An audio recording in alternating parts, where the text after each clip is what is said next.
அண்ணா எனக்கு ஒரு கதை சொல்லே. கதையா? முயலை முந்தாமலே ஆமை ஜெயிச்ச கதை ஒன்று சொல்கிறான். பிறப்பு இறப்புன்னு 2 கோட்டுக்கு நடுவில் நடந்த போட்டி அது.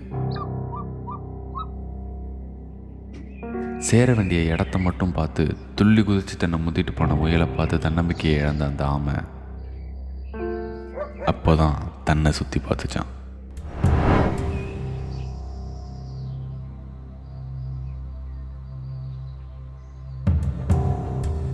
காட்டு மரங்களின் கலகலப்பும், பறவைகளின் பாடல் வரிகளும், அருவிகளின் ஆட்சியும், நதியுமாய் கடலுமாய் விரிந்த இந்த உலகத்தை பார்த்து கடல் உப்பு மாதிரி மனசு அரிச்சு கண்ணை மூடி அடுத்த அடியை எடுத்து வச்சு பார்த்தா இறப்பின் கோட்டில் அந்த முயல் செத்து கிடந்துச்சான். அப்போதான் புரிஞ்சுதான் அந்த ஆமைக்கு போட்டி ஓடுறதுல இல்லை, தேடுறதுல இருக்குன்னு. பாவம், அந்த முயலோட ஓட்டம் 10 வருஷம் கூட நீடிக்கல.